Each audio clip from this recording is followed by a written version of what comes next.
সুদর্শনপুর গাঁও পঞ্চায়েতে শান্তিপূর্ণভাবে সভাপতি নির্বাচন সম্পন্ন। সর্বসম্মতিক্রমে সভানেত্রী মণিমালা সিনহা এবং সহসভানেত্রী হিসাবে নির্বাচিত হয়েছেন উমা কল। সর্বদা স্বচ্ছতা ও নিষ্ঠার সঙ্গে জনগণের সেবা করাই মূল লক্ষ্য বললেন সভানেত্রী মণিমালা সিনহা।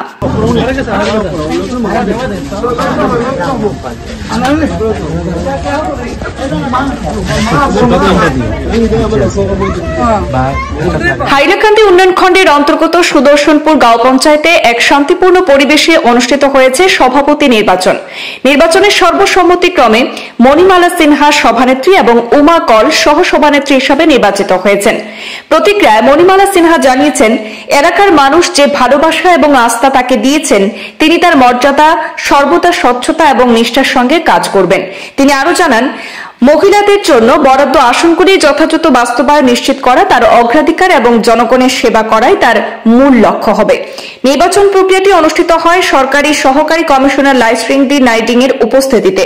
এদিনের সভায় উপস্থিত ছিলেন হাইলাকান্দি উন্নয়ন খণ্ডের আধিকারিক মহসিন সিদ্দিক, পঞ্চায়েত সদস্য ও স্থানীয় নাগরিকবৃন্দ। প্রশাসনের কঠোর নজরদারিতে গোটা নির্বাচন শান্তিপূর্ণভাবে সম্পন্ন হয় এলাকাবাসী সন্তোষ প্রকাশ করেছেন।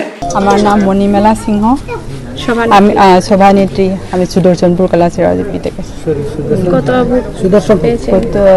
আমি 242, মানে অনেক বেশি ভোটে। জনগণকে কি বলবেন? জনগণকে সবাইকে সরকারের তরফ থেকে যা কিছু দেওয়া ওইগুলা সব আমরা মিলিয়া মিশিয়া কাজগুলি আমরা করিয়ে যাব। গ্রুপ মেম্বার 10 জন গ্রুপ মেম্বারকে একত্রে হয়ে আমাকে সমর্থন করছে, তাই আমি সবাইকে অশেষ ধন্যবাদ জানাই। এই বলে আমি মনে করি আজকের যিনি সভাপতি হয়েছেন সুদর্শনপুর জিপি থেকে, উনি গত টার্মসেও ছিলেন।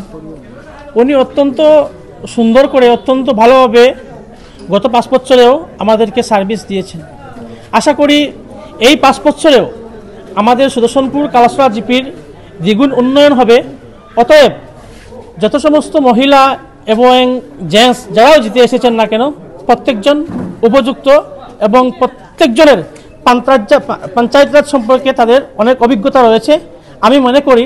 আর আমি একটাই জিনিস আশ্বস্ত করতে চাই, অতএব আমি দৃঢ়তার সহিত বলতে পারি, আমাদের সভানেত্রীর প্রতিনিধি যিনি বিভাস সিনহা মহাশয়, উনি অত্যন্ত সিরিয়াসলি এবং অত্যন্ত ভালোভাবে কাজ করেন, অতএব জনসাধারণকে সার্ভিস দিয়ে থাকেন।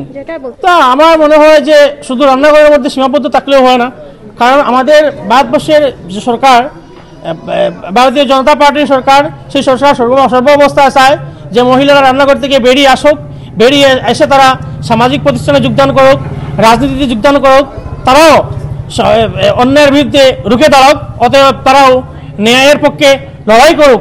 সেই জন্য আমাদের ভারতীয় জনতা পার্টির সরকার সেই সুযোগ করে দিয়েছিল বলে আজকে মহিলারা সোজা রান্নাঘর থেকে পাকঘর থেকে সোজা রাজনীতির মাঠে নেমেছেন। আমি আশা করি সেটা গণতন্ত্রের পক্ষে অত্যন্ত একটা শুভ লক্ষণ।